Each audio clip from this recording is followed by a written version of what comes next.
அல்லேலூயா.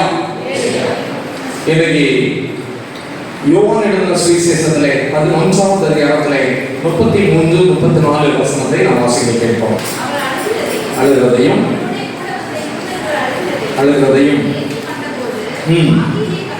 ஆவியிலே கலங்கி துயரமடைந்து அவனை எங்கே வைத்தீர்கள் என்றார். பாவம் என்றார்கள். 35 இயேசு கண்ணீர் விட்டார். அல்லேலூயா.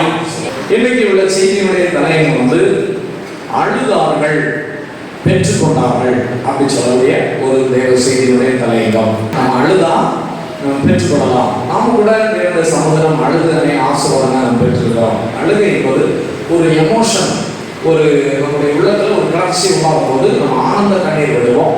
அல்லது ஒரு பிரச்சனையாக இருக்கிற போது நம்ம ஒரு சோகமான சூழ்நிலை நிமித்தமாக நம்ம என்ன செய்வோம், நம்ம அப்படியாக அழுது நம்முடைய அந்த சோகத்தை ஒரு மனுஷனாலே 8 நிமிடம் மட்டும்தான் தொடர்ந்து அழ முடியாது, கண்ணீர் வடிக்க முடியும் அப்படின்னு சொல்லுவோம். என்ன சொன்னோம்னு சொன்னா, தேவனுடைய சமூகத்துல ஒரு தகப்பனுக்கும் மகனுக்கும் இருக்கக்கூடிய ஒரு பந்தம் தான் நம்முடைய வாழ்க்கையில, ஒரு ஆவிக்குரிய வாழ்க்கையில நமக்கு இருக்கக்கூடிய பந்தம். நீங்க கிறிஸ்தவ ஜீவியத்துல இன்னும் Christian field they are struggling to understanding what are the relationship with God. ஆண்டவரோட நம்முடைய அந்த பந்தம் எப்படிப்பட்டதுங்கிறத பற்றி நமக்கு ஒன்றுமே நம்ம இன்னும் அதை புரிந்து கொள்ள முடியாம தான் ஒரு ஓட்டத்தை நம்ம ஓடிக்கொண்டிருக்கிறோம். அப்போ கவனிப்போம். அப்போ அழுகிறது அப்படிங்கிறது ஒரு அவசரமாக பார்க்கலாம். அழுகிறது ஒரு கான்செப்ட், கண்ணீர் வடிக்கிறது ஒரு கான்செப்ட். இந்த மாதிரி பல சூழல்களை நம்ம பார்க்கலாம். ஆனால் அந்த ஆவிக்குரிய தொடர்போடு முரண்பாடாக நம்ம செய்யலாம். அவருடைய அழுது செவிக்கலாம், அழ விருப்பம் இல்லைன்னு சொல்ல சிரிச்சுட்டே ஜெபிக்கலாம். சிரிச்சுட்டு ஜெபிக்கலாமா? சந்தோஷத்தோடு அவருடைய சமூகத்தில் என்ன செய்யணும்?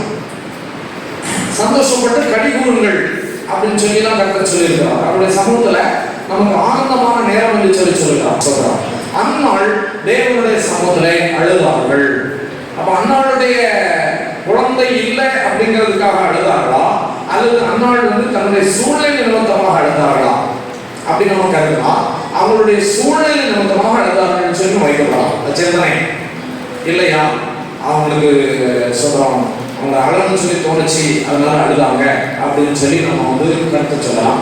அப்படின்னு சொன்னா அந்த விவாதம். ஆனால் பார்க்கிற போது இங்கே அந்நாள் என்ன செய்தார்கள்? அவர்கள் அழுது அவர்கள் ஜெபித்தார்கள். அவர்களுக்கு ஒரு காரியம் தேவைப்பட்டது, ஒரு புத்திர பாக்கியம். அதனால அவர்கள் அழுது ஜெபித்தார்கள் என்று சொல்லி 1 சாமுவேல் புத்தகத்துல 1வது அதிகாரத்துல நாம் தொடர்ச்சியாக வாசித்து பார்க்கிற போது அங்கே நாம் அறிய முடியும்.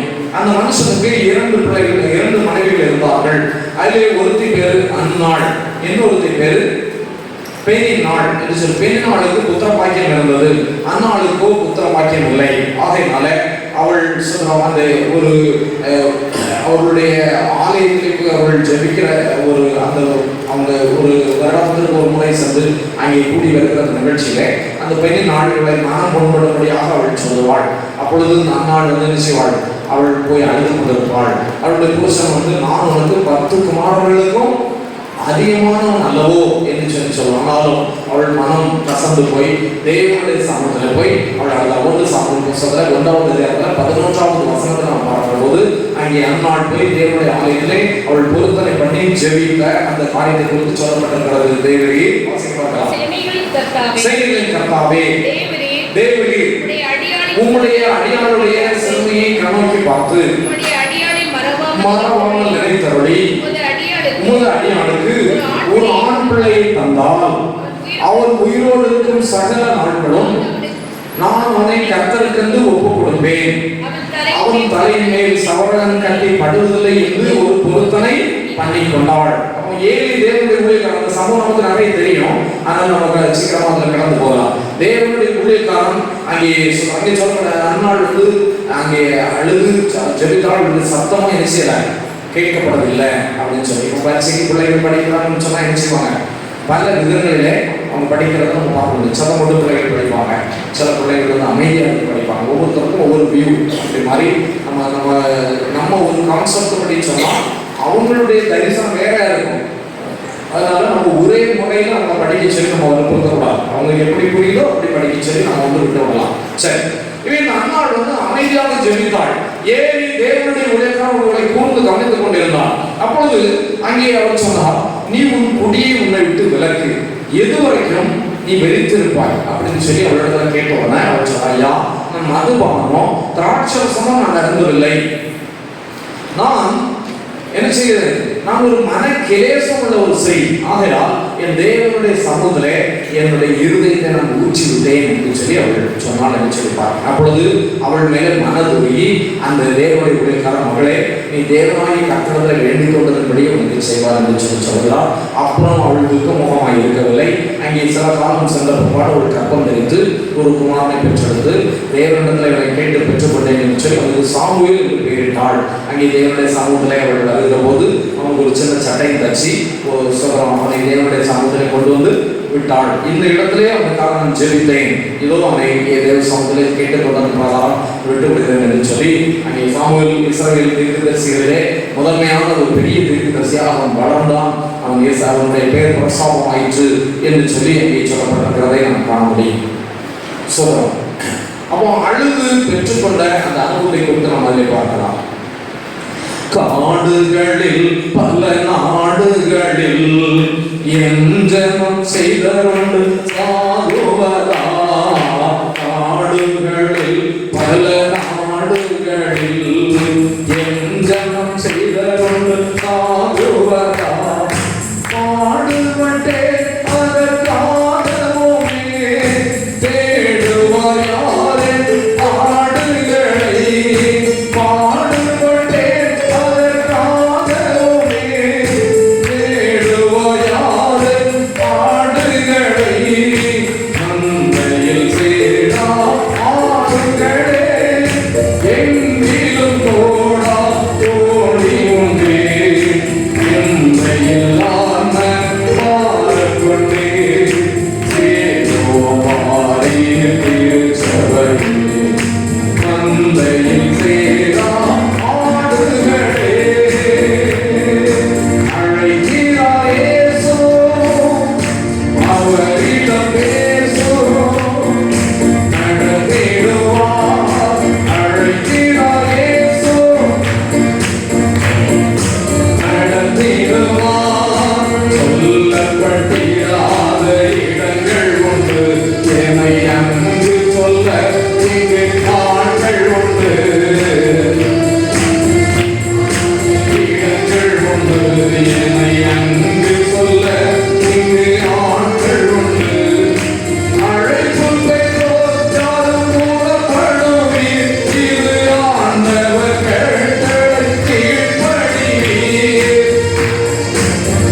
சாமுவேலை பெற்றுக்கொண்டார்கள். உங்களுடைய வாழ்க்கையில் சில நேரங்களில் வாரங்கள் வரும்போது ஆண்டவரிடத்தில் நீங்கள் அழுது பெற்றுக்கொள்ள முடியும்.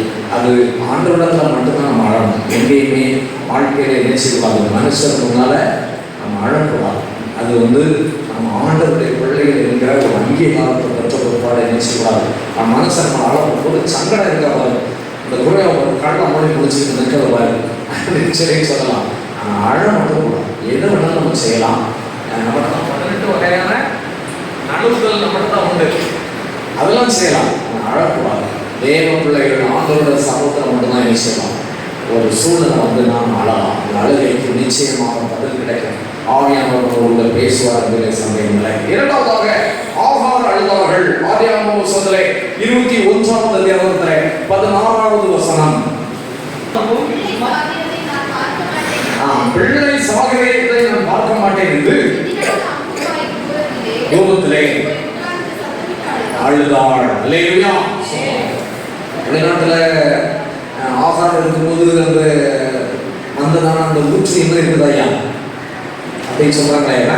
அந்த ஊற்றுல இருந்து தண்ணீர்லாம் கொண்டு வருகிறதா சொல்றாங்க. சரி, ஓகே, அதுவும் ஒரு பெரிய ஒரு சரித்திர சம்பவம். இந்த ஆகாருக்கு என்ன நேரிட்டது? ஆபிரகாமுடைய ஒரு ஆகார்னு சொல்ற எகிப்திலிருந்து கொண்டு வரப்பட்ட சாராளுடைய வேலைக்காரி. ஆபிரகாமுக்கு கர்த்தராகிய ஆண்டவர் 75வது வயதிலே தரிசனமாகி சொன்னார், நான் உன்னை ஆசீர்வதித்து. ஆதியாகமம் 12வது அதிகாரத்துல 1-2-3 வசனங்களை பார்க்கிற போது, நீ உன் இனத்தையும் உன் தேசத்தையும் விட்டு உன் தகப்பன் வீட்டை விட்டு நான் காண்பிக்கும் தேசத்துக்கு போ. அங்கே நான் உன்னை பெரிய ஜாதியாக்கி உன் பேரை பெருமைப்படுத்தி உன்னை ஆசீர்வதிப்பேன். நீ ஆசீர்வாதமாக இருப்பாய். உன்னை ஆசீர்வதிக்கிறவர்களை ஆசீர்வதிப்பேன், உன்னை சபிக்கிறவனை சபிப்பேன்.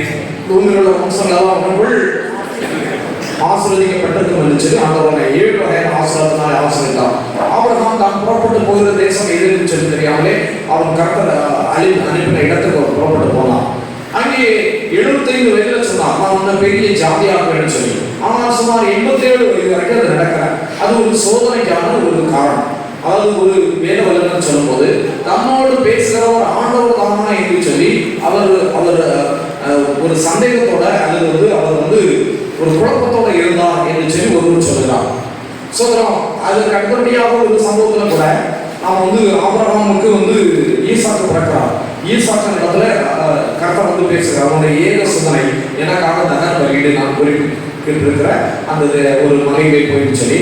அப்பொழுதும் ஆபிரகாம் அங்கே தெருக்கட்டு இருந்தார். அப்பொழுது சாராள் அவர் சொன்னார், நான் கிழவியான பிற்பாடு எனக்கு குழந்தை தந்த ஆண்டவர், அதனால இவனிடத்திலிருந்து எந்த ஜாதி உண்டாகும் என்று சொல்லியிருக்கிறவர், அது வீணாக விட மாட்டார், ஆகையால் இவனை பலியிடும் என்று சொல்லி அவர்கள் சொன்னதாக ஒரு வேத வல்லுநர் ஒருத்தர் சொல்வதாக சொன்னார்.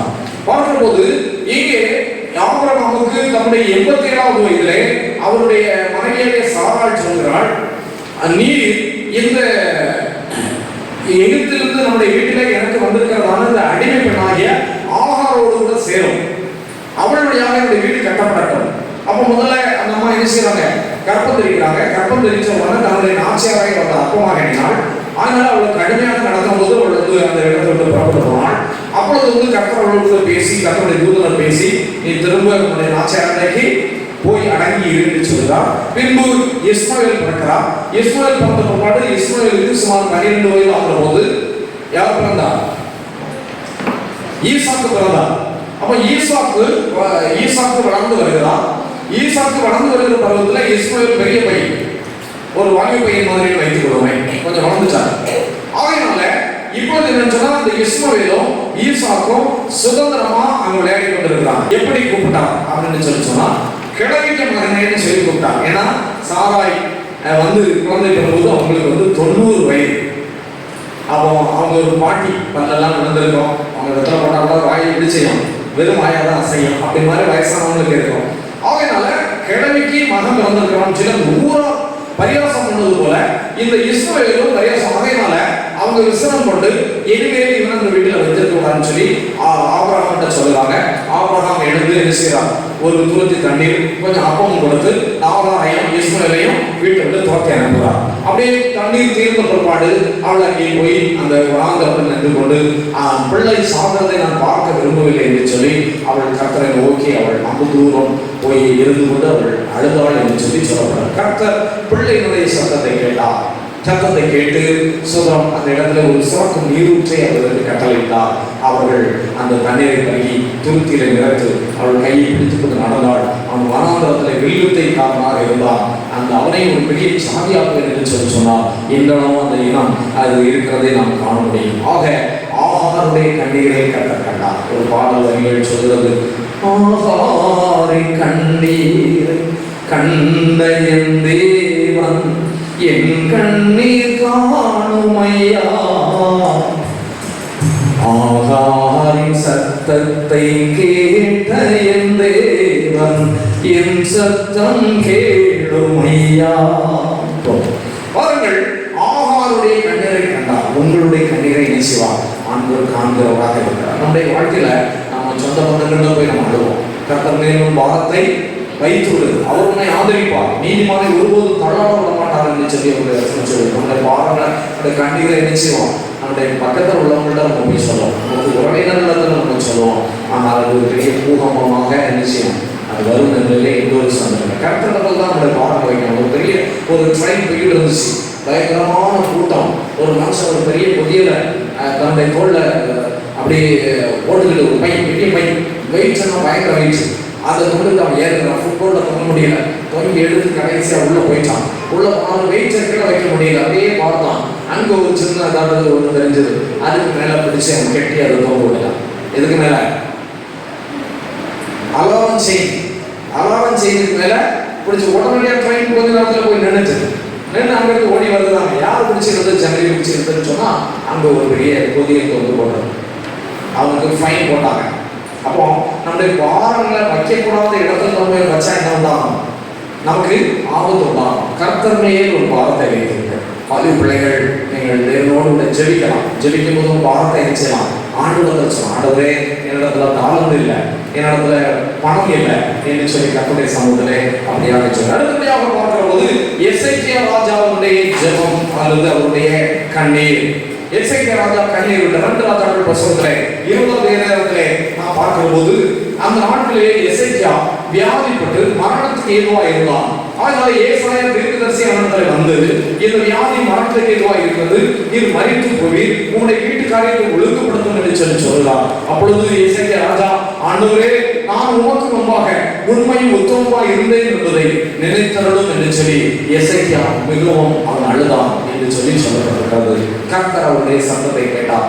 தீர்க்கதரிசியானவர் அந்த வீட்டினுடைய அந்த அரண்மனைகளை முற்றத்துக்கு போவதற்கு முன்பே ஆண்டவருடைய சத்தம் அவருக்கு உண்டாகி, நீ போய் திரும்ப போய் எசேக்கியா ராஜா சொல்லு, உன் விண்ணப்பத்தை கேட்டேன். அடுத்த வார்த்தை சொல்லுங்க, உன் கண்ணீரை கண்டேன், உன்னை குணமாகவே 3ஆம் நாளிலே தேவனுடைய ஆலயத்துக்கு போவாய், உன்னுடைய ஆயுசு காலத்தில் 15 வருஷத்தை நான் கூட்டினேன். எசேக்கியா ராஜா இப்படி அவர் ஜெபிக்கிற காலத்துல அவருக்கு குமாரன் பிறக்கல. அந்த 15 வருட இடைவெளியில் தான் அதுக்கு ஒரு குமாரன் பிறந்தார். அவர் அதுக்கு அடுத்தபடியாக ராஜாவாக வந்தார் என்று சொல்லி நாம் பார்க்கின்றோம். ஆக கண்ணீரை துடைக்கிறாங்க.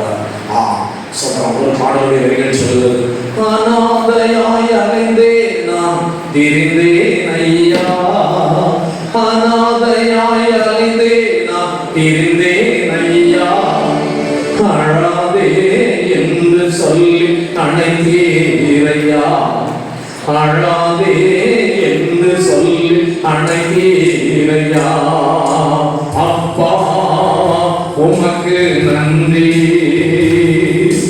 ராஜா உமக்கு நன்றி, அப்பா உமக்கு நன்றி, ராஜா உமக்கு நன்றி. பிள்ளைகளே, நம்முடைய ஆண்டவர் கண்ணீர் விட்டு ஜெபித்து ஆண்டவர் பாவ அறிக்கை பண்ணுகிற போது நம்முடைய பாவங்களை அவர் மன்னிப்பார். நம்முடைய கண்ணீரை நம்முடைய கரத்தினால் என்ன செய்வார்? ஒரு துடைப்பார் என்பதை சந்தேகமில்லை.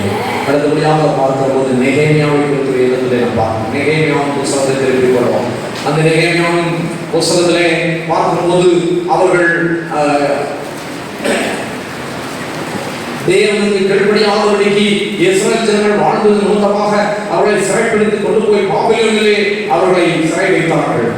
அங்கே நெகேமியா அந்த தேசத்தினுடைய ராஜாவுடைய பானபாத்திரக்காரனாக வேலை பார்த்துக் கொண்டிருந்தான். அங்கே இருந்து கொண்டிருந்த போது மறுபடியும் அடுத்த கட்டமாக இஸ்ரவேல் தேசத்திலே ஜனங்கள் கர்த்தரை மறந்து வாழ்ந்தபடினாலே அடிமைப்படுத்தும்படி ஜனங்கள் போய் அவர்களை அடிமையாக படுத்திக் கொண்டிருந்தார்கள். அவன் அங்கே பாபிலோனில் இருந்து கொண்டிருக்கிற போது தன்னுடைய கூறார் வருகிறதை பார்த்து ஓடி போய் இஸ்ரவேலினுடைய மக்களுடைய நலன்களை விசாரித்தான். அண்ணே, ஒன்று அண்ணே, என்ன பேருள்ள அண்ணே, வாங்கினே, நம்ம ஊர் மக்கள்லாம் எப்படி இருக்கிறாங்க, நம்ம ஊர்ல எல்லாரும் நல்லா இருக்கிறாங்களான்னு சொல்லி அப்படி விசாரித்தான். இஸ்ரவேலிலே நீந்திருக்கிற ஜனங்கள் அந்த தேசத்தினுடைய மகா கொடுமை அனுபவித்துக் கொண்டிருக்கிறார்கள். எருசலேமினுடைய அலங்கங்களெல்லாம் அங்கே இடிப்பட்டதும் அதனுடைய வாசலெல்லாம் தீயினாலே சுடப்பட்டதுமாய் சுட்டெரிக்கப்பட்டதுமாய் கிடக்கிறது என்று இதை கேள்விப்பட்ட உடனே சில நாட்கள் அவன் அழுது, அவன் துக்கித்து, அவன் தேவனுடைய சமூகத்தில் உபவாசித்து சேனைகளின் தேவனாய கர்த்தரை நோக்கி அவன் ஜெபிக்கிறவனாக இருந்தான். கர்த்தருடைய ஜெபத்தை கேட்டார்.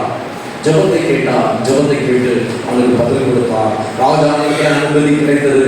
அவன் திரும்ப போய் அந்த எருசலேமினுடைய அலங்கங்களை அவன் கட்டி முடித்து சந்தோஷமாய் திரும்பி வரும்படி அவனுக்கு கர்த்தர் அனுகிரகம் பண்ணினார் என்று சொல்லி வேதாகமத்திலே வாசிக்கிறோம். கண்ணீருக்கு பதில் ஒருவேளை இந்த கூட்டத்திலே நிறைய ஜனங்கள் ரொம்ப காலத்துக்கு பிற்பாடு அவர்கள் சந்திக்கும் போது அவர்கள் சந்திக்கிறார். ஆண்டுடைய சமூகத்தில் கூட நம்ம விடுகிற கண்ணீர் வீணாய் போகலாம். கண்ணீரை துடைக்கிற அன்பர் நமக்கு ஒன்று. கர்த்தாவே, என்னுடைய கண்ணீருக்கும் என் பதில் தாரும் என்று சொல்லி தேவ சமூகத்தில் அர்ப்பணிப்போம். கர்த்தர் உண்மையை ஆசிரியப்பாக நாம் எழுந்து நின்று நாம் தேவனுடைய சமூகத்தில் ஜெபித்து நாம் கடந்து செல்வோம்.